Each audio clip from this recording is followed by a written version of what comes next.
हाँ, साउल के कर्मचारियों ने दाऊद से ऐसी ही बातें कही, दाऊद से ऐसी ही बातें कही, परंतु दाऊद ने कहा, कौन कह रहा है? दाऊद कह रहा है, दाऊद कह रहा है, मैं तो निर्धन और तुच्छ मनुष्य हूँ। हाँ, बिल्कुल सच बोल रहा है। दाऊद क्या बोल रहा है? मैं तो निर्धन और तुच्छ मनुष्य, मैं तो निर्धन और तुच्छ मनुष्य हूँ। फिर क्या तुम्हारी दृष्टि में राजा का दामाद होना छोटी बात है? छोटी बात है। और इस रीति से मेरे प्रियो, दाऊद बहुत निर्धन था, भेड़ बकरी चराता था और गरीब था। बाइबल ऐसा बता रहा है कि दाऊद, मैं तो निर्धन और तुच्छ मनुष्य हूं। और आज हम लोग भजन संहिता कितना पढ़े? 75 का 6-7 को पढ़िए तो 75 का 6-7। क्योंकि बढ़ती ना तो पूर्व से, ना पश्चिम से और ना जंगल की ओर से आती है। हाँ, दाऊद बढ़ने वाला है। दाऊद जो है, उसके पास परमेश्वर ने हर आवश्यकता को देने वाला है। तो बढ़ती ना तो पूरब से होता है, ना पश्चिम से होता है। हाँ, और न जंगल की ओर से आता, और न जंगल की तरफ से आता है। हाँ, परंतु परमेश्वर ही न्यायी है। हाँ, परमेश्वर ही न्यायी है। वह एक को क्या करता है? वो घटाता है और दूसरे को बढ़ाता है। और दूसरे को क्या करता है? बढ़ाता है। उसने क्या किया? साउल को घटा दिया, साउल राजा को घटा दिया और दाऊद को राजा बना दिया। और दाऊद अब नहीं बोल सकता है कि मैं तो निर्धन और तुच्छ हूं। राजा तुच्छ लायक नहीं है। राजा तो जैसे हमारे आदरणीय प्रधानमंत्री, वो आदर का पद है। राष्ट्रपति आदर का बहुत बड़ा पद है जो परमेश्वर ने ही उनको दे रखा है। ऐसा ही दानियल का किताब में लिखा है कि जब तक तू जान ना ले कि परम प्रधान मनुष्यों के राज्य में, किसके राज्य में? मनुष्यों के राज्य में प्रभुता करता है और जिसे चाहे उसे वो दे देता है। हालेलुया। तो मेरे प्रियो, परमेश्वर ही है जो धनी बनाता है और परमेश्वर ही गरीब भी बनाता है। और इसीलिए नीति वचन में लिखा हुआ है कि धनी और निर्धन दोनों में एक समानता है। धनी और माने धनवान व्यक्ति और गरीब व्यक्ति, इन दोनों में एक समानता है। और वो क्या है? आइए हम लोग पढ़ेंगे नीति वचन 22 का 2। धनी और निर्धन दोनों में एक चीज कॉमन है, एक चीज समान है। नीति वचन 22 का 2। धनी और निर्धन, हाँ, दोनों एक दूसरे से मिलते हैं। हाँ, धनी और निर्धन दोनों एक दूसरे से मिलते हैं। हाँ, यहोवा उन दोनों का करता है। हाँ, वो मेरा बाइबल में लिखा हुआ है, धनी और निर्धन दोनों में एक समानता है। माने दोनों में एक कॉमन चीज है और वो ये है कि परमेश्वर ही धनी बनाता है और परमेश्वर ही कंगाल भी करता है। हालेलुया। और इसीलिए हम लोग पढ़े, बढ़ती ना तो पूरब से ना पश्चिम से आती है। परमेश्वर ही है जो बढ़ाता भी है और परमेश्वर ही है जो घटाता भी है। और हम लोग तो बहुत धन्य लोग हैं। इस पृथ्वी पर हम लोग धन्य लोग हैं, बहुत धन्य लोग हैं। परमेश्वर ने अपने भविष्यवक्ता को हम लोगों पर प्रकट किया। नहीं तो विलियम मैरियन ब्रहणम को बहुत सारे लोग झूठा भविष्यवक्ता कहते हैं, उसको लोग भविष्यवक्ता नहीं मानते हैं और कहते हैं कि अरे वो कोई भविष्यवक्ता थोड़ी है जो दो शादी किया, वो भविष्यवक्ता थोड़ी हो सकता है।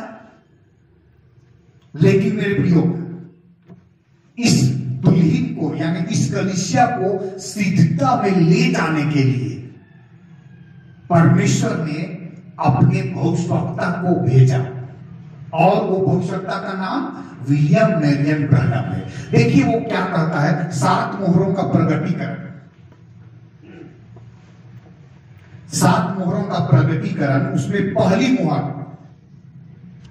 मुहर और उसका पैरा नंबर 74, यहां पर ऐसा कह रहा है, हमारे पास एक सुसमाचार दूत आना है। नबी कह रहा है हमारे पास एक सुसमाचार दूत आना है, जैसा कि आज रात्रि परमेश्वर मेरी सहायता करता है कि मैं आपको यहां पर यह दिखाऊं। अतः हम यह देखेंगे कि हमें एक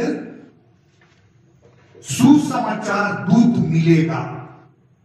नबी अपने विषय में कह रहा है, हमें क्या मिलेगा? एक सुसमाचार दूत मिलेगा जो स्वर्ग पर उठाए जाने वाली कलीसिया के लिए समस्त बिगड़ी हुई बातों का सुधार करेगा। क्या करेगा? समस्त बिगड़ी हुई बातों का सुधार करेगा तथा परमेश्वर के समस्त गुप्त भेदों को प्रकट करेगा। हालेलुया! 2 काम कर रहा है यहां पर।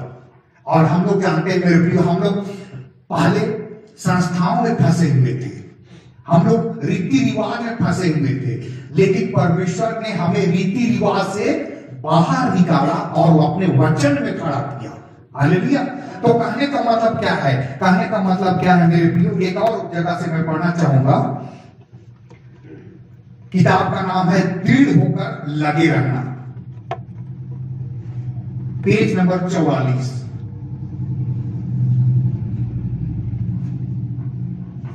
Page number 44, para number 151। वह एलियाह को सब बातों का सुधार करने के लिए और वापस लोगों से मेल मिलाप कराने के लिए भेजेगा। हालेलुया! और परमेश्वर ने भेजा, परमेश्वर ने भाई ब्रैनम को भेजा, और भाई ब्रैनम के द्वारा हम लोग जानते हैं उसने मूल वचन की ओर लौटाया, हमें विश्वास लौटाया, प्रभु भोज को लौटाया, और ना जाने कितनी बातों का कलीसिया का प्रबंध को उसने बताया। और इस तरीके से एक अपने लिए एक तेजस्वी कलीसिया परमेश्वर उस दूत के द्वारा बनाने की बातें कहता है। हालेलुया! सो मेरे प्रियो, नबी कहता है, एक और वचन को हम लोग देखेंगे, परमेश्वर स्वयं अपना अनुवादक है। मैसेज बुक है, परमेश्वर स्वयं अपना अनुवादक है। पैरा नंबर 62 और पेज नंबर 18।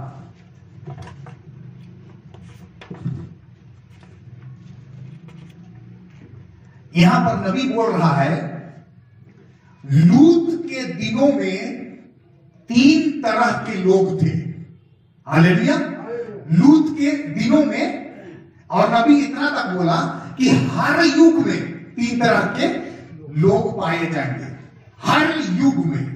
तो लूत के दिनों में 3 तरह के लोग पाए गए, और वो 3 तरह के लोग कौन है?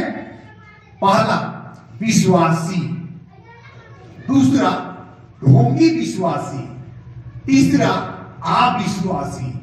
तो हम लोग जानते हैं, अब यहां नबी बोलता है 63 में, अब्राहम विश्वासी था। अब्राहम कैसे था?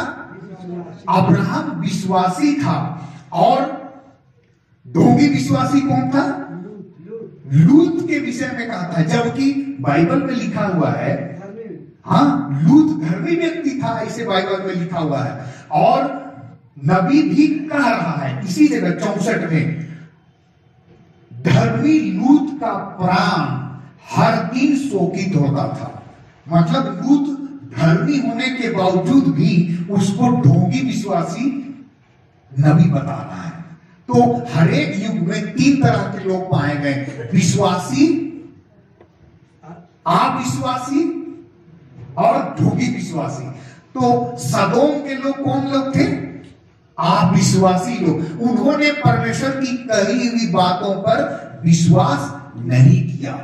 2 दूत गए थे और लूत अपने दामाद के पास भी गया था, लेकिन उसके दामादों के नजर में ये बात ठट्ठा करने के जैसा जान पड़ा कि सुबह क्या गिरने वाला है? आग गिरने वाला है। आग और गंधक गिर करके सदोम को समाप्त कर देगा।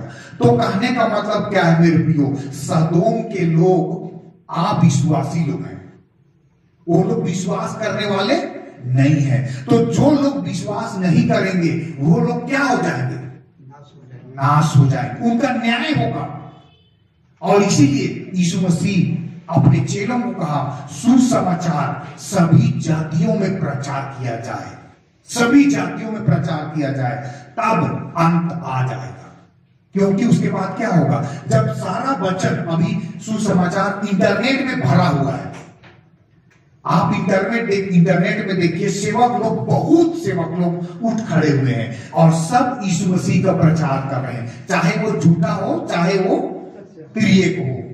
कैसे भी सब लोग यीशु मसीह के, यीशु मसीह अद्भुत अद्भुत काम उनके जीवन में कर रहा है। और मुसलमान लोग, हिंदू लोग, और लोग, पारसी लोग और राजपूत लोग और इस तरीके से बड़े बड़े जाति के लोग यीशु मसीह की ओर भिड़ते चले जा रहे हैं और सुसमाचार निधड़क प्रचार करते जा रहे हैं कि यीशु मसीह ही परमेश्वर है।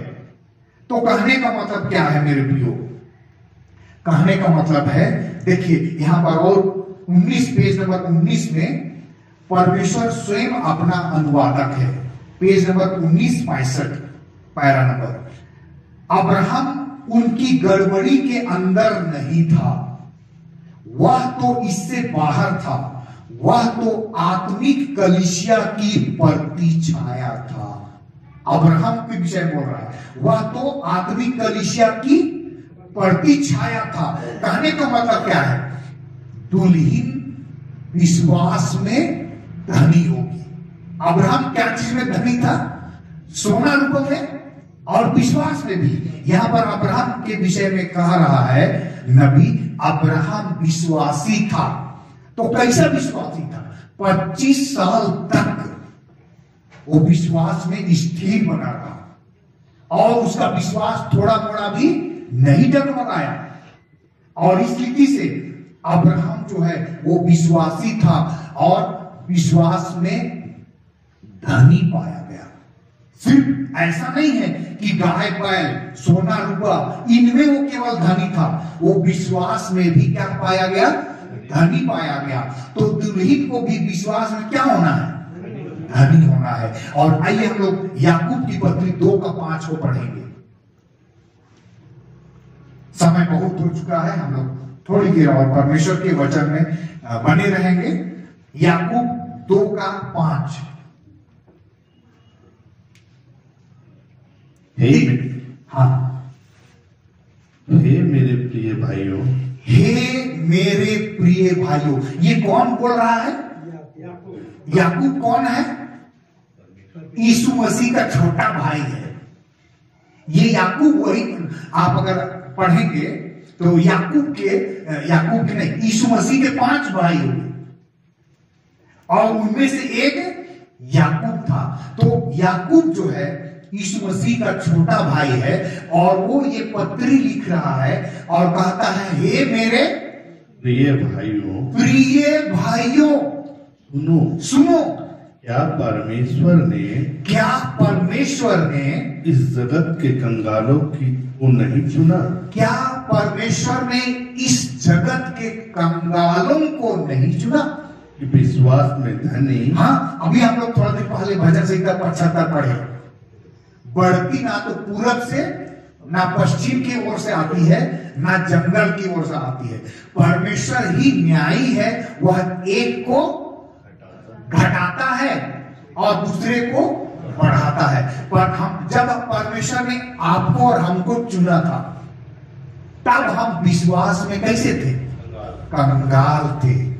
विश्वास के मामले में हमारे पास कुछ भी नहीं था, और उस समय परमेश्वर ने आपको और हमको चुन करके अपने लिए अलग किया और विश्वास को भविष्यवक्ता के द्वारा बिल्कुल सही वचन की ओर फेर दिया। हालेलुया। और इसीलिए यहां पर कहा रहा है, हे मेरे प्रिय भाइयों, क्या परमेश्वर ने इस जगत के कंगालों को नहीं चुना कि विश्वास में धनी और उस राज्य के अधिकारी हो, और उस राज्य के अधिकारी हो जिसकी प्रतिज्ञा उसने उनसे की है जो उससे प्रेम रखते हैं, जो उनसे प्रेम करते हैं। हालेलुया। सो आप परमेश्वर से प्रेम करते हैं कि नहीं? आमीन। सबसे बड़ी और मुख्य आज्ञा यही है, तू अपने परमेश्वर से अपने सारे मन, अपने सारे प्राण, अपनी सारी शक्ति और अपनी सारी बुद्धि के साथ क्या करना? प्रेम करना। हालेलुया। आप परमेश्वर से प्रेम करते हैं, इसका फल, इसका प्रतिफल यह है कि आप और हम उसकी आज्ञा का पालन करते हैं, और हमें करना भी चाहिए, क्योंकि सबोपदेशक 12:13 में लिखा हुआ है, सब कुछ सुना गया, अंत की बात यह है कि परमेश्वर का भय मान और उसकी आज्ञाओं का पालन कर, क्योंकि वो राजा है, वो परमेश्वर राजा, उनका राजा है और हम सब उसकी प्रजा है। वो दूल्हा है तो हम उसकी दुल्हन है, और दुल्हन को दूल्हे के पद चिन्हों पर चलना चाहिए, उसके बातों को मानना चाहिए। आइए हम लोग एक और वचन को पढ़ेंगे। हम लोग पढ़ेंगे पहला तीमुथियुस 6:18। याकूब की पत्री में हम लोगों ने पढ़ा, परमेश्वर ने हमें विश्वास में धनी बनाया है। पहला तीमुथियुस 6:18, वे भलाई करे और भले कामों में धनी बने। किस चीज में धनी बनना है दुल्हन को? भले कामों में धनी बने और उदार और सहायता देने में तत्पर हो। हाँ, वे भलाई करे और भले कामों में धनी बने और उदारता और सहायता देने में तत्पर हो जाए। हालेलुया। तो परमेश्वर ना केवल विश्वास में धनी बनाना चाहता है, परंतु वो चाहता है कि हम भलाई करें और भले कामों में धनी बने। और तीसरा आइए हम लोग पढ़ेंगे पहला कुरिन्थी 1:5। पहला कुरिन्थी 1:5, कि उसमें होकर तुम, हाँ, फिर उसमें होकर तुम हर बात में अर्थात सारे वचन में, हालेलुया। कैसे? किन चीजों में?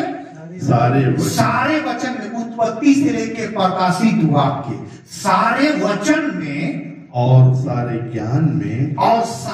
ज्ञान में धनी किए गए। हाँ, हमें सारे वचन में भी क्या होना है? धनी होना है, हर एक वचन को। और इसलिए मेरे प्रियो, प्रभु के आगमन में देरी हो रहा है ताकि हम उसके वचन को और अधिक अपने जीवन में ले सके। हालेलुया। सो हम लोग जानते हैं परमेश्वर का वचन कहता है कि धन जो है वो यहोवा की आशीष से मिलता है। धन कैसे मिलता है?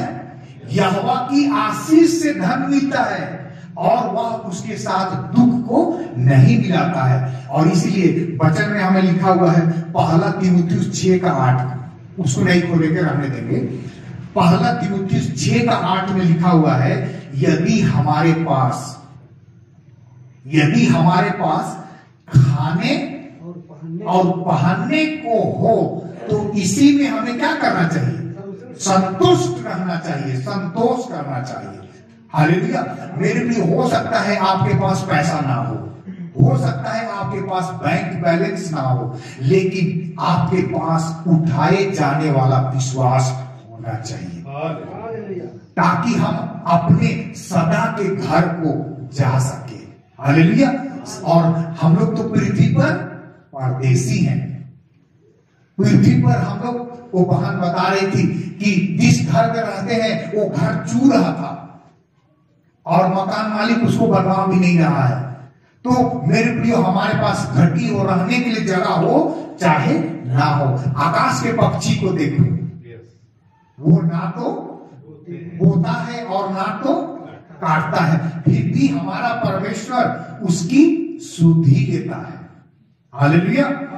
तो कहने का मतलब क्या है मेरे प्रियो? कहने का मतलब है कि यदि हमारे पास खाने के लिए और पहनने के लिए है तो इसी पर संतोष होना चाहिए, इसी पर तसल्ली होना चाहिए। और ये दो चीज जहां तक मैं सोचता हूं परमेश्वर ने भरपूर रूप से आपको दिया है। कभी भी भूखा होने आपको नहीं दिया। एलिया तो भूखा था, 3 साल तक अकाल, 3 साल तक बारिश नहीं हो रहा, अकाल पड़ा हुआ है। और 3 साल तक परमेश्वर ने एलिया को कौवे के द्वारा रोटी खिलाया और करीत नामक नाला का पानी पिया। बाद में जब करीत नामक नाले का पानी सूख गया तब वो विधवा स्त्री के घर में वो जाता है। परमेश्वर ने वहां उसके लिए उपाय करके रखा होता है और वहां पर वे और उसका घराना 3 बार, जितना दिन तक अकाल था उतना दिन तक खाते पीते रहे वो लोग और उनको किसी चीज की कमी होने परमेश्वर ने नहीं दिया।